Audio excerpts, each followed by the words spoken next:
Les poteaux d'Ato, franchement, c'est pas l'heure de rigoler, je suis dévasté. Et je sais pas si vous avez vu le combat. Le combat vient de se terminer. J'ai même pas mis le micro-cravate, c'est le micro de ma caméra. Je suis sous le choc. J'en ai vu des choses. J'ai boxé amateur, j'ai boxé chez les pros. On m'a volé aussi, tu vois, des victoires. Beaucoup, que ce soit chez les amateurs, que ce soit chez les pros. Mais il y a des hold-up, il y a des vols et aussi on dit hold-up. Hold-up. Tu vois, genre braquage.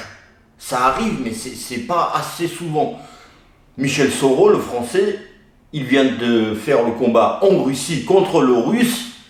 Là, vous savez déjà de quoi je vais parler. Les Budato hold-up. On l'a braqué. On l'a chié sur Michel Soro et son équipe. On l'a pas respecté. Il a son adversaire, il a peut-être pris, moi je suis gentil, allez je donne à son adversaire le russe, Magomed Kourbanov, 4 rounds sur 12. Je suis gentil, je suis large, 4 rounds, tiens, prends le Rouskov. Michel Soro, il en a pris 8, mais il en a pris avec des manières. Il y a 2-3 ouvertures, 8 chocs de tête, tout ça, mais ça fait partie de la boxe.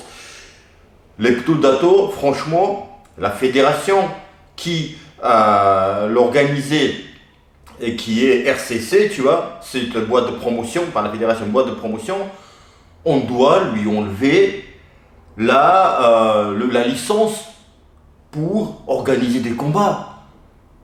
Franchement, là c'est parce que il y en a eu d'autres combats aussi, un champion olympique, Yevgeny Tichenko, champion olympique en bois, d'accord?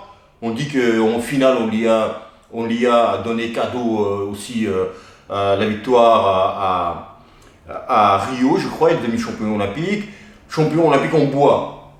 Le Belge, il va en Russie, il le bat, il n'a pas vu le jour aussi, on le vole.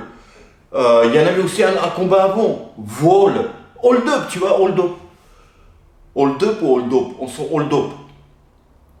Et là, pareil, troisième combat de la soirée que je regarde, c'est le hold-up. Franchement, l'équipe, ni Michel Soro ni son équipe, ils étaient sous le choc, pas respectés, ils l'ont chié dessus. Les Budato, je parlais un petit peu du combat. Michel Soro, il a fait un extrême justesse, le combat d'extrême justesse.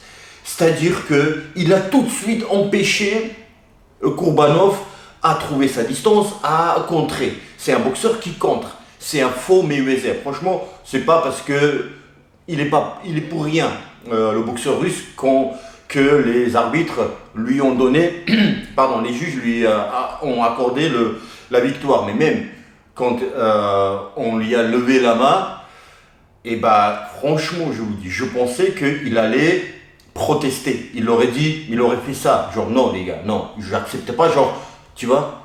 Enfin, tu peux pas ne pas accepter la victoire, mais en tous les cas, tu protestes, tu vois, un truc comme ça. Après, ils ont coupé YouTube, tu vois, ça passe en libre accès sur YouTube et ils n'ont pas honte. La vérité. Oh, tu vois ça chez DAZN, il fait ça, Eddie Hearn, tu vois, t'as des décisions un peu, tu vois. Match nul, même match nul, c'était impossible, mais quel match nul. Moi je pensais que ça allait être match nul. En plus, c'était décision partagée. 115, 113, je crois que c'était ça, 115, je sais plus, tu vois, décision partagée. Un truc de fou, je sais plus ce que je disais. Et franchement, je suis sous le choc, j'en ai vu des choses, j'en ai vu des combats, j'en ai vu des vols et tout. Mais là, le pauvre, franchement, quand t'es boxeur, les gars, tu vas... oh putain, ça te dégoûte. Et la vérité, l'une des raisons, je ne vais pas parler de moi, mais pour vous dire à quel point ça touche un sportif, tu vois, un boxeur, ça peut t'amener à arrêter la carrière, tu vois. Une des raisons, c'était aussi mon hold-up, tu vois, ma vol. On m'a volé au final du tournoi de France, j'arrête. Il y avait aussi d'autres raisons, tout est venu en même temps. Donc voilà, à quel point ça ça touche le mental, enfin même pas le mental, l'envie de continuer. En fait, la boxe c'est noble art. On est à armes égales, c'est pas la guerre où il y en a qui sniper, tu le vois pas, l'autre il a Kalachnikov, enfin, pour ces mots, la vidéo va être bloquée, mais t'as compris, l'autre il a char, l'autre il a je sais pas quoi, tu vois ce que je veux dire? C'est ça qui est beau, t'as les deux bras, voilà, un arbitre, et normalement ça doit être, bon, là, ça doit être fair play, tu vois. Là, je parle comme un enfant qui est naïf et tout, qui pense à la justesse dans le monde et tout, mais même quand ça arrive, même maintenant, ça me choque. Tu vois? Et je veux que ça continue de me choquer. Je veux pas m'habituer à ça. C'est horrible quand t'es boxeur. Je parlais du combat, comment ça s'est passé. Michel Soro, je disais, il a fait le combat d'extrême justesse. Il a choisi la tactique. En face à Magomed Kourbanov, ouais, je disais que c'est pas parce on lui a donné la victoire que c'est pour ça que je le critique. En regardant le combat, c'était le sentiment que j'avais. Il joue à Floyd Mayweather. Il ne l'est pas. Tu vois, il n'a pas ces qualités de défense comme ça. Tu vois, voilà, esquiver à gauche, assez bas. Tu vois, les jambes, bouger de gauche à droite. Tu vois, les jabs en bas. Tout ça, c'est Mayweather, tu vois. Mais Mayweather, il faisait ça, il avait cette technique, il l'a amené à l'apogée, je ne sais pas si ça se dit comme ça, parce qu'il faisait ça même chez les amateurs, donc ça date. Donc il a su de peaufiner tellement que ça lui appartient, ça, personne d'autre n'a ça, tu vois. Même Bronner, il faisait mal ça, tu vois, même si c'était l'enfant entre guillemets de Floyd, il faisait mal ça, tu vois. Et Soro, les Dato, il touchait et il partait, il laissait dans le vide son adversaire, tu vois. Kourbanov, il veut la distance, il aime un peu combat simple, tu vois, quand il arrive à faire des choses simplement. Et Soro lui a fait le combat pro, tu vois, il a plus d'expérience et il a utilisé ça. Parfois tu as plus d'expérience, mais tu peux pas mettre au profit de ton combat pour ta victoire.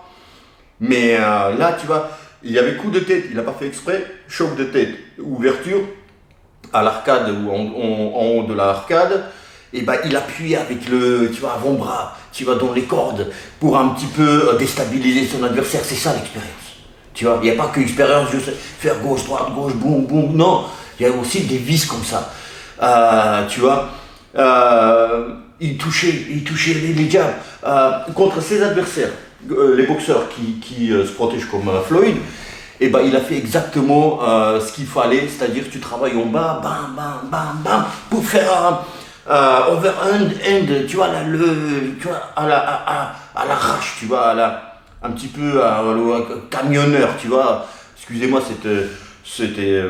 cette comparaison qui est péjorative pour les camionneurs, mais tu as compris, un truc comme ça, et ça, et voilà, c'est ça qui passe, tu vois.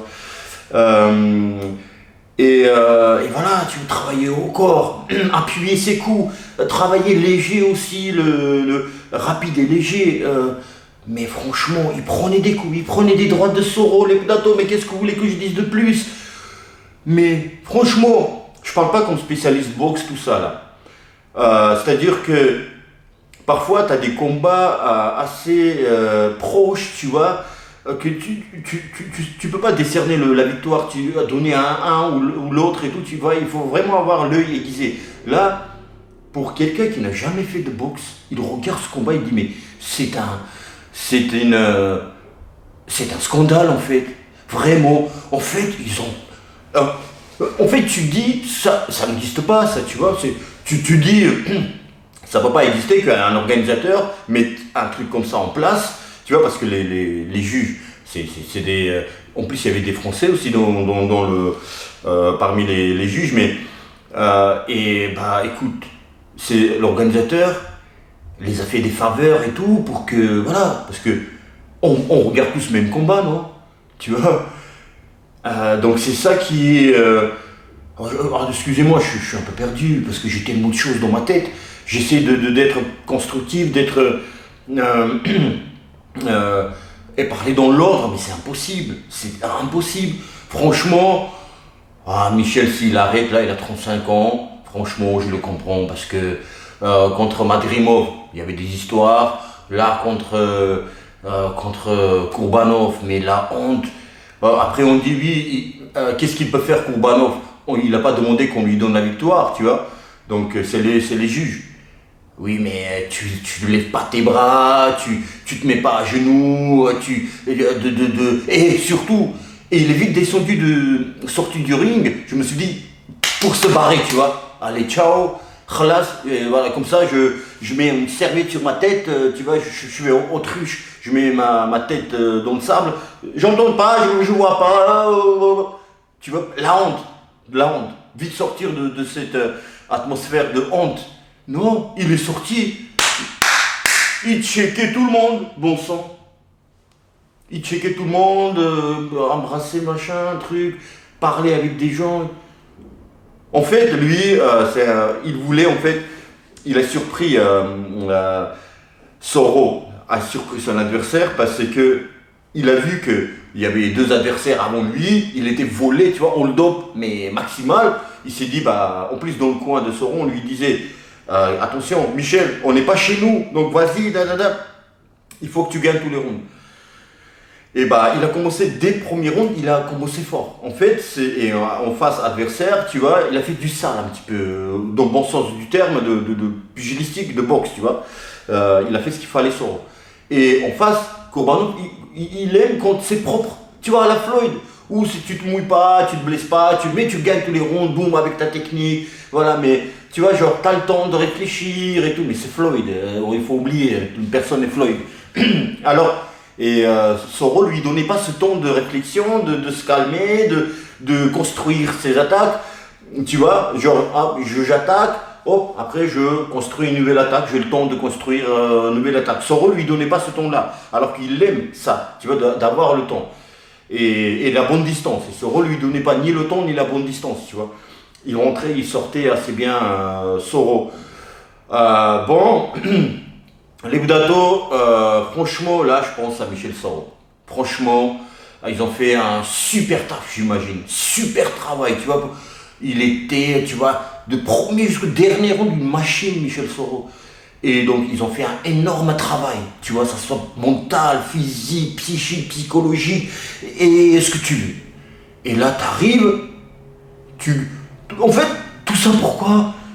Si c'est si simple, soit se doper, soit on te vole, tu vois, enfin, ton adversaire, il est hyper chargé, ou tu gagnes, ou même 12 rounds, de toute façon, il y a les 3 personnes qui jugent. 3 juges, et ils vont donner la victoire à l'autre. Pourquoi s'entraîner, se tuer, des sacrifices, pas voir sa famille, de risque de blessures, de merde, bon sang, tu vois. La boxe, c'est un sport où tu peux mourir. Donc même les sparring, donc tout ça pour ça, la finalité. C'est même pas de la philosophie dont je parle. Bon, moi je suis étonné toujours de ça, je vous disais, je suis content d'être étonné. Je veux pas voir ce jour-là, être vivant dans ce jour-là où je vais me dire c'est normal, ouais, tu vois, tranquille, c'est un dû, c'est normal, c'est la normalité des choses. Je veux continuer à être étonné et choqué de ça parce que c'est étonnant, c'est choquant, c'est la honte. Aujourd'hui, la notion de la honte n'existe plus. Les Puto Dato, vraiment, rien qu'à voir les TikTok, tu vois, tout ça a amené ce truc de la honte aujourd'hui. Et là, on peut tout faire sur YouTube. C'est-à-dire, ce combat-là était diffusé sur YouTube, libre accès, tout le monde entier pouvait voir. Plus de gens peut-être que DAZN qui regardent DAZN, parce qu'il faut payer. Mais là, t'avais presque 5000 personnes en direct qui regardaient le combat. Donc, et le monde, il va parler de ce combat, j'espère. Et puis RCC, l'organisateur, ils vont avoir des sanctions, ils vont leur enlever peut-être de la licence pour 1 an, tu vois. Ou changer la décision, parce que après il faut aussi, on peut contester la décision, mais c'est rarement ça va à la faveur du perdant, vraiment. Et parce que on m'a volé le combat et je disais, est-ce qu'on fait la... Enfin, on m'a volé, on le dopé, tu vois, ma victoire. Et je dis, est-ce qu'on fait... on parlait entre nous, mon équipe, est-ce qu'on porte plainte, tu vois, c'est pas porter plainte, tu vois, auprès de la commission, tu contestes la décision officielle. Et ben, les juges, ils ont toujours raison, tu vois. Donc tu touches l'institution quelque part et tout ça. Donc on m'a conseillé de rester là où je suis. De toute façon, on m'a dit, Dato, ça va amener à rien, ça va rien changer. Donc Michel, voilà. Je sais pas je pense qu'ils vont faire la contestation parce que tu vois, n'importe qui, la commission regarde le combat, ils vont se dire, mais c'est quoi ça? Bien sûr que Michel a gagné. Mais voilà, seule chose qui lui reste à Michel, à faire à Michel, parce que là-bas en Russie, ils vont pas faire le bruit, hein. Ils sont équipe de 3-4 personnes, et qu'est-ce qu'ils vont faire? Ils sont en Russie, qu'est-ce que voilà, t'es pas chez toi, tu vas sur le ring, ils vont dire, ah non, oh, we win, we won, tout ça, on a gagné, machin, 5 minutes, c'est tout, ils vont sortir du ring, les Rouskov vont leur dire, oh, vous voulez être payé là, calmez-vous, hein, sinon, voilà, on va vous faire double sanction. Bon, c'est dommage tout ça, et franchement, je pense à Michel Soro. C'est très dur. Bon, c'est très dur. De rebondir de tout ça, c'est. En plus, ce combat-là, lui, peut-être aurait donné une chance mondiale ou un truc comme ça, tu vois. Il n'y avait pas de titre, tu vois, officiel, il n'y avait pas de titre, mais enjeu était grand, tu vois. Enjeu était grand. Mais voilà, l'autre, c'est injuste, hein. C'est quand tu travailles aussi dans la vie, tu fais des études, tu machin et tout, le poste que tu veux avoir, il y a le fils à papa ou la fille à papa ou à maman qui a ce poste-là parce qu'il a des connaissances et tout, mais il a entourage, tu vois, ils connaissent le directeur, je sais pas quoi et tout. Alors qu'il n'a pas le savoir, c'est toi qui as le savoir, t'as étudié pendant des années. Et bah c'est ça les injustices. Mais tu perds, la boxe c'est dur les gars, c'est dur. T'es prêt, tu vois, tu dis, c'est simple, celui qui va gagner c'est celui qui est fort, n'est-ce pas? Ah bah c'est pas le cas, tu vois. Du coup tu te dis, c'est quoi? Celui qui gagne c'est celui qui est plus chargé que moi? Ou celui qui gagne c'est là... celui qui a a donné plus d'argent au juge, on comprend plus rien. Ou c'est celui qui s'entraîne plus. Moi, je veux que la boxe retrouve vraiment. Tu vois, c'est ça qui casse l'image de la boxe. La boxe et le sport, tu vois. Et il faut pas que les gens qui regardent cette vidéo ou ont regardé le combat, qui pensent que la boxe, il n'y a que ça. La boxe, faut pas oublier, ça reste toujours, t'es plus fort plus fort que ton adversaire parce que tu t'entraînes plus que lui et tout ça, tu vois. Je veux que on pense toujours à ça quand même, tu vois. T'as des organisations comme ça. Maintenant ils seront grillés, hein, tu vois. RCC Boxing. La vérité, qui va aller boxer là-bas maintenant? Enfin, bon, après ils proposent de l'argent. Après, si le combat Michel Soro pouvait pas organiser ici, bah t'es obligé d'aller là-bas aussi. Tu vois. Limite tu gagnes par KO, ils vont dire t'as tapé avec le coude. Et bah t'as des ralentis, il n'y a pas de coude. Ils vont dire oui mais les juges et tout ça, ils ont vu le coude. Donc c'est sur le moment, tu peux pas tout voir tout de suite, donc ils ont jugé le coude. Oui mais c'est pas le coude, c'était avec le poids. Oui mais c'est trop tard, tu vois. Tu vas contester la décision, ils vont dire ah bah les juges, c'est pas des robots, ils ont vu le coude, on peut pas revenir en arrière. Tu vois. Donc c'était pas le chaos, c'était t'as fait un coup qui était pas permis. Enfin, je peux aller encore loin dans les exemples et tout ça, mais tu vois, c'est dégoûtant, surtout pour Michel Soro, hein. Moi, pour la boxe en général, mais c'est pas ces abrutis de RCC Boxing qui vont entacher l'image de la boxe, mais un peu ici, un peu là, un peu là, un peu là, un peu là, et bah du coup, dans la conscient de collective, tu vois. Et ben, on pense que la boxe, c'est ça. Enfin, et ben, bon, bref, l'Hebdato. Ouais, c'est dommage, hein, franchement, en voyant de la force à Michel sur les réseaux, tu vois, disons ce qu'on pense qu'il a gagné. Au moins ça, tu vois, il voit maintenant des messages partout du monde entier que oh, c'est choquant, mec, c'est choquant. Bon, bref, je pensais pas parler aussi longtemps, voilà, mais Dato, je suis choqué, la vérité. C'est la honte, la honte, la honte, la honte. Mais la honte n'existant plus, et bah, c'est l'archouma. Les Dato, prenez soin de vous et de vos proches. Je vous dis à bientôt. À très très bientôt, les Bdato. Et force à Michel Soro. Portez-vous bien, les Bdato. Je vous embrasse.